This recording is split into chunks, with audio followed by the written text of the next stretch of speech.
ओम श्री परमात्मने नमः।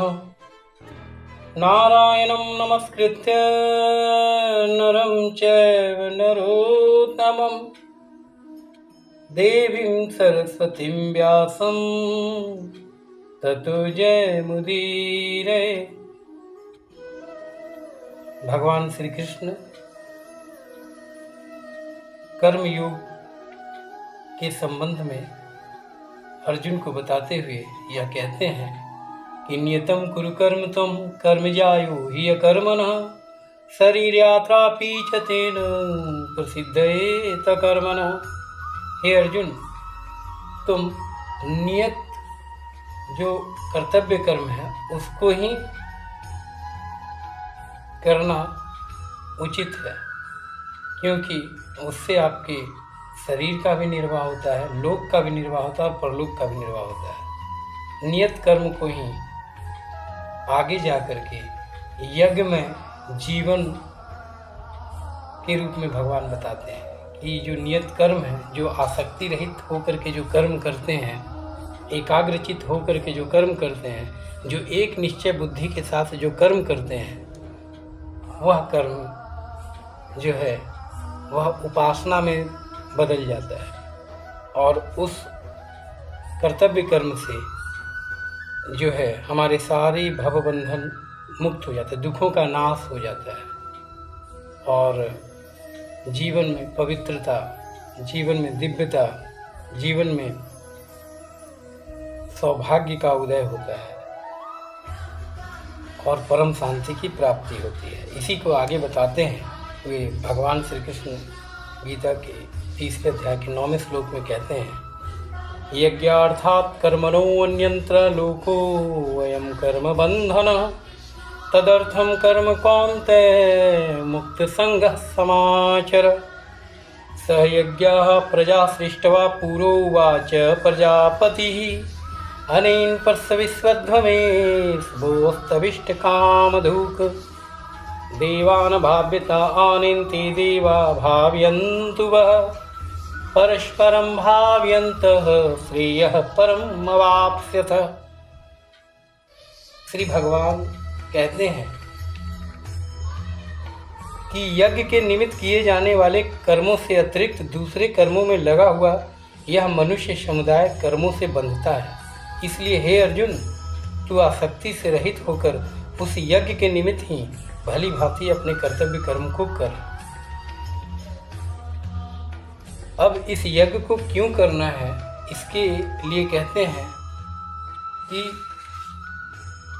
प्रजापति ब्रह्मा जी की आज्ञा होने के कारण यज्ञ कर्मों की आवश्यकता अवश्य कर्तव्यता का कथन करते हुए भगवान कहते हैं कि प्रजापति ब्रह्मा ने कल्प के आदि में यज्ञ सहित प्रजाओं को रचकर उनसे कहा कि तुम लोग इस यज्ञ के द्वारा वृद्धि को प्राप्त हो और यह यज्ञ तुम लोगों को इच्छित भोग प्रदान करने वाला हो। मतलब जब सृष्टि की रचना हुई भगवान, तो ब्रह्मा जी ने इस यज्ञ की रचना ही, भगवान ने इस सृष्टि की रचना ही यज्ञ के द्वारा की है। और फिर ब्रह्मा जी भी यही कहते हैं कि यज्ञ के द्वारा ही वृद्धि को प्राप्त हो, यह यज्ञ तुम लोगों को इच्छित भोग प्रदान करने वाला हो। और आगे कहते हैं कि इस यज्ञ के द्वारा कैसे आपकी उन्नति होगी, तो कहते हैं इस यज्ञ के द्वारा देवताओं की उन्नति करो, क्योंकि जब हम यज्ञ करते हैं तो देवता शक्तिशाली होते हैं, पुष्ट होते हैं और वे देवता तुम लोगों को उन्नत करेंगे। क्योंकि जब देवताओं की हम उन्नति करते हैं, देवता बिना मांगे, बिना कामना के उन्नति करते हैं मनुष्य की भी। इस प्रकार निस्वार्थ भाव से एक दूसरे को उन्नत करते हुए तुम लोग परम कल्याण को प्राप्त हो जाओगे। आगे कहते हैं, इष्टान भोगान हि वो देवा दास्यन्ते यज्ञ भाविताः तैर्दतान प्रदायभ्यो यो भुक्तेनस्तेनेव सह यज्ञशिष्टासिनः सन्तो मुच्यन्ते सर्वकिल्मषः भुञ्जते ते त्वघं पापाय पचन्ति आत्मकारणात्। यज्ञ के द्वारा बढ़ाए हुए देवता तुम लोगों को बिना मांगे ही इच्छित भोग निश्चय ही देते रहेंगे। इस प्रकार उन देवताओं के द्वारा दिए हुए भोगों को जो पुरुष उनको बिना दिए स्वयं भोगता है वह चोर ही है। कहने का मतलब ये हुआ कि भगवान ये कहते हैं कि आपका यज्ञ निस्वार्थ भाव से करना कर्तव्य है। जब निस्वार्थ भाव से आप यज्ञ करते हैं या कर्म करते हैं, उपासना करते हैं, तब देवताओं की कृपा दृष्टि आप पर स्वतः होने लगती है। क्योंकि यज्ञमय जीवन से, तपोमय जीवन से, पवित्र जीवन से देवताओं का अनुग्रह मानव को स्वतः प्राप्त होने लगता है। और जो यज्ञमय जीवन नहीं जीते, जो तपोमय जीवन व्यतीत नहीं करते, जो इंद्रियों में रमन करने वाले हैं, जो भोगों में रमन करने वाले हैं, अर्थात जो भगवान से देवताओं से सामग्री लेकर बिना उनको दिए भोगते हैं, उनको भगवान चोर कहते हैं।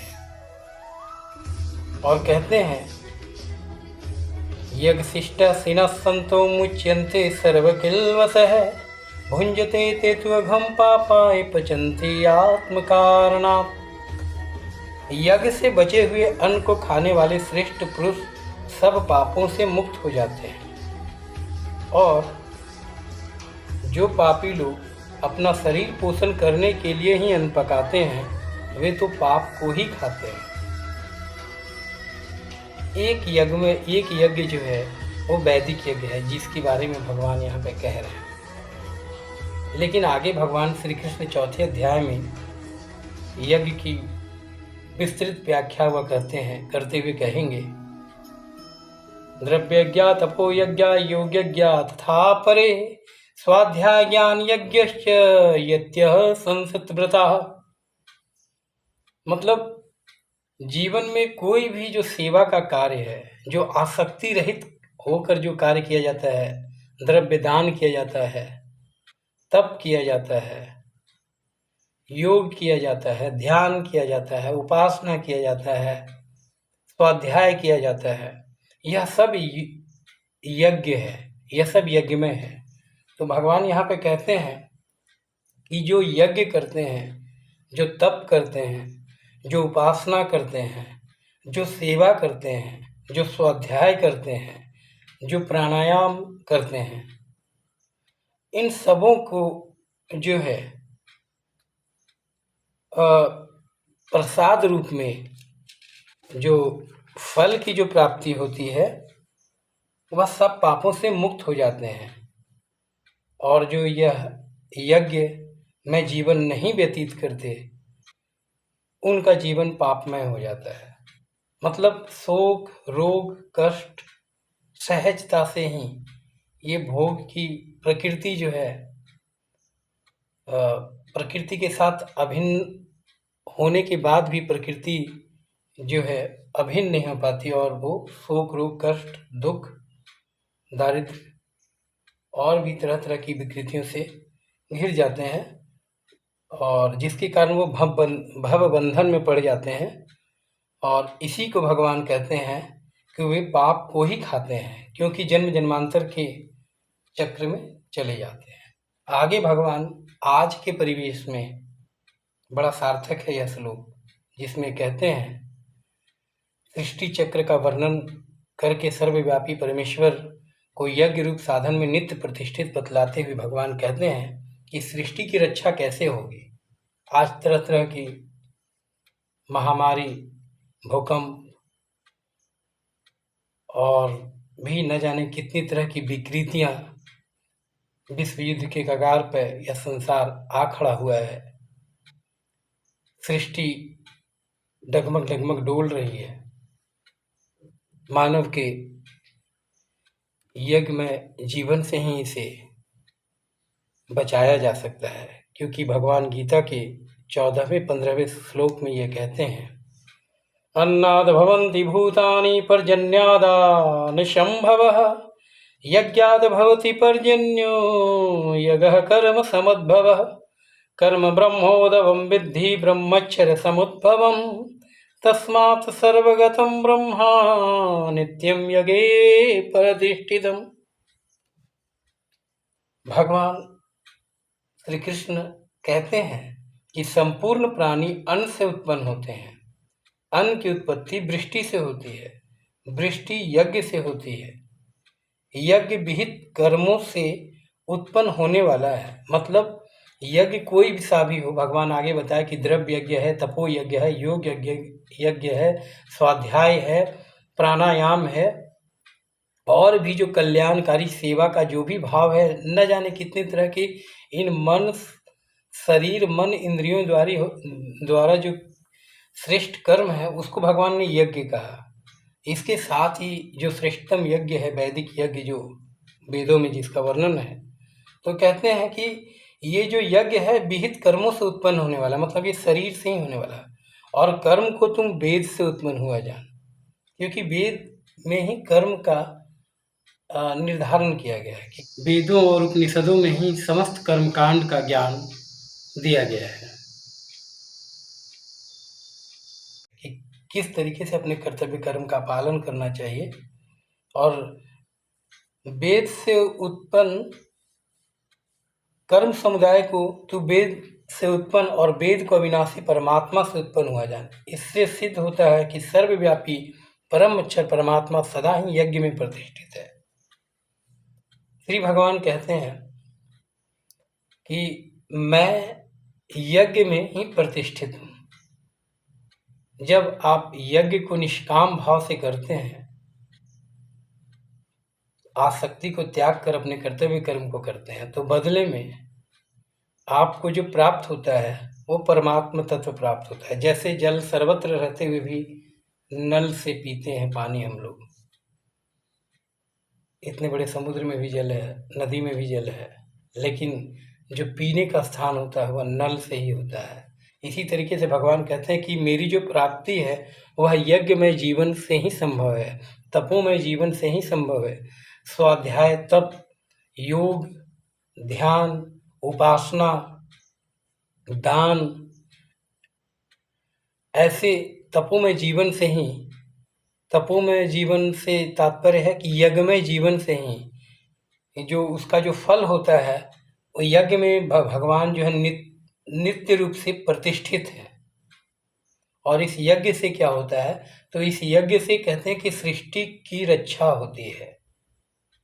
आज वर्तमान समय में लोगों का जीवन यज्ञ विहीन होता जा रहा है।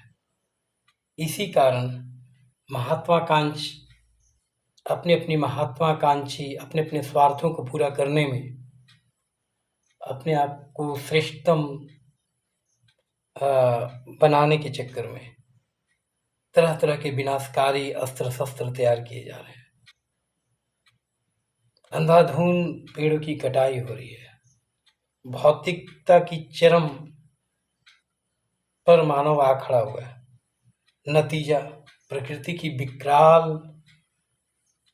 रूप देखने को मिल रहा है। तो भगवान कहते हैं कि अगर यज्ञ में जीवन हो तो प्रकृति स्वतः आपकी सहयोगी और सहभागी हो जाती है, आपकी रक्षा करती है, क्योंकि देवताओं की पुष्टि होती है। और यज्ञ में जीवन न होने से देवता चले जाते हैं और असुरों का उत्पात शुरू हो जाता है। तो ये जो वर्तमान समय में चल रहा है, इसके पीछे जो है वो यज्ञ में जीवन का अभाव होना। यज्ञ में जीवन का अभाव होने के कारण ही लोग अपने कर्तव्य कर्म को न कर रहे हैं, और न ही कर्तव्य कर्म के करने से ही सारी चीज़ें उपस्थित हो रही हैं। आगे भगवान कहते हैं, गस्संगस्य मुक्तस्य ज्ञानावस्थित चेत् सह यज्ञायाचरतः कर्म समग्रं प्रविलीयते। ब्रह्मर्पणं ब्रह्मवि ब्रह्माग्न ब्रह्मणाहुतं ब्राह्मेवितिं गन्तव्यं ब्रह्मकर्म समाधिना। श्री भगवान कहते हैं, जिसकी आसक्ति सर्वथा नष्ट हो गई है, जो देह अभिमान और ममता से रहित हो गया है, जिसका चित्त निरंतर परमात्मा के ज्ञान में स्थित रहता है, ऐसे केवल यज्ञ संपादन के लिए कर्म करने वाले मनुष्य के संपूर्ण कर्म भली भांति विलीन हो जाते हैं। और आगे कहते हैं, जिस यज्ञ में अर्पण अर्थात श्रुवा आदि भी ब्रह्मा हैं और हवन किए जाने वाले द्रव्य योग्य द्रव्य भी ब्रह्मा हैं, ब्रह्म रूप कर्ता के द्वारा ब्रह्म रूप यज्ञ में अर्पण अर्थात श्रुवा आदि भी ब्रह्मा हैं, हवन किए जाने वाले द्रव्य योग भी ब्रह्म हैं तथा ब्रह्म रूप कर्ता के द्वारा ब्रह्म रूप अग्नि में आहुति देना भी ब्रह्म है। उस ब्रह्म कर्म में स्थित रहने वाले योगी द्वारा प्राप्त किए जाने योग्य फल भी ब्रह्म ही है। तो श्री भगवान यज्ञ की महिमा बताते हुए कहते हैं कि यज्ञमय जीवन से ब्रह्म तत्व की प्राप्ति होती है। यज्ञमय जीवन में ही मेरी प्राप्ति होती है। आगे कहते हैं, यज्ञशिष्टामृत भुजो यान्ति ब्रह्म सनातनम नयम लोकोऽस्ति यज्ञस्य कुतो अन्य कुरुषुतम। हे कुरुश्रेष्ठ, यज्ञों के परिणाम रूप अमृत को भोगने वाले योगी जन सनातन ब्रह्मा को प्राप्त होते हैं। यज्ञ से रहित जो पुरुष हैं उनके लिए न तो यह मनुष्य लोक सुखदायक है, फिर परलोक की तो बात ही क्या। तो यज्ञ की महिमा कहते हुए भगवान यहाँ यह कहते हैं कि इस यज्ञमय जीवन से ही इस मनुष्य लोक में भी सुख शांति समृद्धि की प्राप्ति संभव है और परलोक में भी। आगे 9वें अध्याय के 16वें श्लोक में भगवान कहते हैं, अहम कर्तु अहम यज्ञ स्वधा अहम अहम औषधम मंत्र अहम अहम एव आज्यम अहम अग्नि अहम हुतम। क्रतु मैं हूँ, यज्ञ मैं हूँ, स्वधा मैं हूँ, औषधि मैं हूँ, मंत्र मैं हूँ, घृत मैं हूँ, अग्नि मैं हूँ, हवन रूप क्रिया भी मैं ही हूँ। यज्ञ को जो वैदिक यज्ञ है जिससे इस सृष्टि की रचना हुई, भगवान वेद में उद्घोष है, ओम यज्ञेन यज्ञमय जंत देवाः तानि धर्माणि प्रथमान्यासन्ति हनाकं महिमान सचंत यत्पूर्वे साधयाः सन्ति देवाः। इसमें भगवान जो है यज्ञ के द्वारा ही सृष्टि की उत्पत्ति होती है और यज्ञ के द्वारा फिर से जो है प्रजा को ब्रह्मा जी कहते हैं कि इस यज्ञ के द्वारा ही आप वृद्धि को प्राप्त होइए। यहाँ 9वें अध्याय के 16वें श्लोक में भगवान कहते हैं कि यज्ञ में जो भी होता है इस भाव से होना चाहिए कि जो क्रतु है वो मैं ही हूँ, यज्ञ भी मैं ही हूँ, स्वधा भी मैं ही हूँ, औषधि भी जो यज्ञ हवन में औषधि पड़े वो मैं ही हूँ, मंत्र रूप में मैं ही हूँ, घृत भी मैं ही हूँ, अग्नि भी मैं ही हूँ और हवन रूप क्रिया भी मैं ही हूँ। कहने का मतलब यज्ञ की महिमा बहुत भारी है। आगे जो है भगवान कहते हैं, आगे भगवान 9वें अध्याय के 20वें श्लोक में कहते हैं, स्वर्ग भोग हेतु यज्ञादि कर्म करने वालों के आवागमन का वर्णन।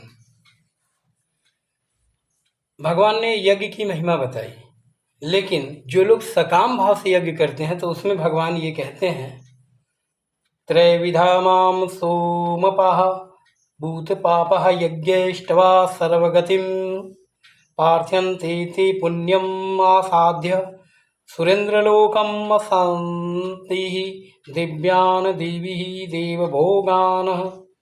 तीनों वेदों में विधान किए हुए सकाम कर्मों को करने वाले, सोम रस को पीने वाले पाप रहित पुरुष मुझको यज्ञ के द्वारा पूज कर स्वर्ग की प्राप्ति चाहते हैं। यहाँ पे भगवान श्री भगवान सकाम यज्ञ के बारे में बताते हैं।